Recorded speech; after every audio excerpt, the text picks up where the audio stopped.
सैनिक, यह संदेश लेकर तुरंत देवगढ़ जाओ। जी महाराज। संदेश का उत्तर लेकर ही आना। जो आज्ञा महाराज। संदेश लेकर शाम तक पहुंचना है और कल शाम तक अवश्य वापस आ जाना। जो आज्ञा। आपने देखा, महाराज ने संदेश लेकर सैनिक को भेजा। यह पत्र भेजने तथा उत्तर पाने का प्रारंभिक साधन था। आजकल संदेश डाक द्वारा, पत्र, ईमेल और एसएमएस से प्राप्त होते हैं। पत्र संदेश देने और पाने का प्राचीन साधन और आज भी महत्वपूर्ण है। संदेश भेजने के लिए पत्र लिखना आवश्यक है। अतः अच्छा पत्र कैसे लिखें, ये जानना भी जरूरी है। पत्र लेखन एक कला है।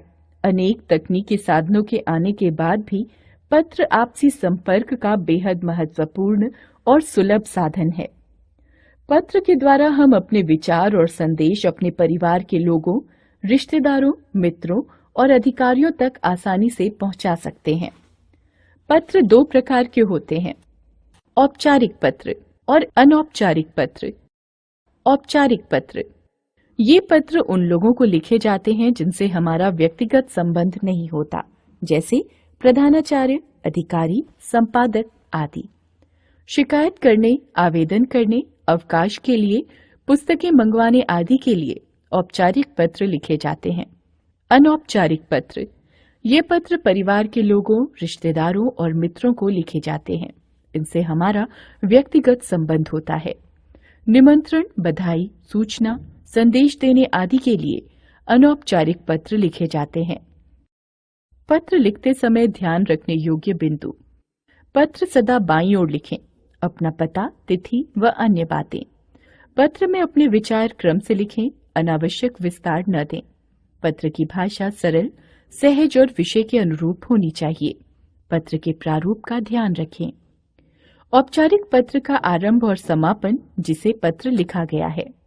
प्रधानाचार्य, अधिकारी, संपादक, प्रबंधक आदि। संबोधन: श्रीमान, श्रीमती जी, महोदय या महोदया, मान्यवर। समापन: आपका आज्ञाकारी शिष्य या शिष्या, भवदीय, विनीत, प्रार्थी आदि। अनौपचारिक पत्र का आरंभ और समापन प्राप्तकर्ता से संबंध। माता पिता, दादा दादी व बड़े संबंधी, गुरुजन आदि मित्र छोटों के लिए। संबोधन: पूज्य, आदरणीय, पूजनीय, माननीय, श्रद्धेय, प्रिय, प्रिय मित्र, प्रिय बंधु, प्रिय। अभिवादन: चरण स्पर्श, सादर प्रणाम, नमस्कार, सप्रेम नमस्ते, नमस्कार, शुभाशीष, खुश रहो, सस्नेह। समापन: आपका, आपका पुत्र, आपका प्रिय स्नेहाकांक्षी, तुम्हारा, तुम्हारा मित्र, तुम्हारा भाई या बहन। आइए औपचारिक पत्र लिखना सीखें। अपने क्षेत्र में सफाई के लिए निगम अधिकारी को पत्र लिखिए। परीक्षा भवन, नई दिल्ली, 11 अक्टूबर 2015। सेवा में अधिकारी महोदय, दिल्ली नगर निगम, उत्तरी क्षेत्र, दिल्ली। विषय: क्षेत्र की सफाई हेतु। महोदय, हम अशोक विहार क्षेत्र के निवासी हैं और इस पत्र के माध्यम से अपने क्षेत्र में फैली गंदगी की ओर आपका ध्यान दिलाना चाहते हैं। हमारे क्षेत्र में कुछ दिनों से नियमित सफाई नहीं हो रही है। चारों ओर कूड़े के ढेर लगे हैं और अब तो कूड़ा सड़कों पर फैलता जा रहा है। कूड़े के ढेरों पर अनेक कीट, मच्छर आदि पनप रहे हैं, जिससे क्षेत्र में बीमारी फैलने का खतरा बढ़ गया है। दुर्गंध के कारण लोगों का जीवन नरक हो गया है। सफाई कर्मचारी और कूड़ा उठाने वाली गाड़ी कई दिनों से क्षेत्र में नहीं आ रही है। हमने क्षेत्र से संबंधित कर्मचारियों से कई बार प्रार्थना की, परंतु कोई लाभ न हुआ।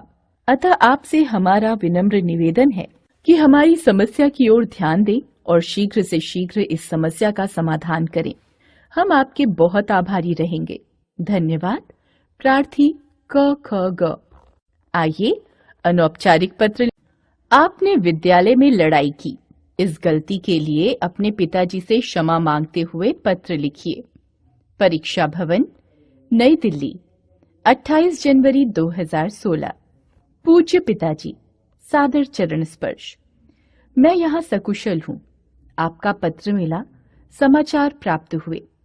मुझे ये जानकर बहुत दुख हुआ कि आप मेरी वजह से दुखी हुए। विद्यालय से आपको मेरी लड़ाई की शिकायत करते हुए पत्र भेजा गया था। मैं आपको विश्वास दिलाना चाहता हूं कि मैंने लड़ाई नहीं की थी। दूसरे बच्चे ने अपशब्दों का प्रयोग किया था तो मैंने केवल उसे रोका था। मैं जानता हूं कि किसी भी स्थिति में हमें लड़ना नहीं चाहिए। यह आपने ही सिखाया है।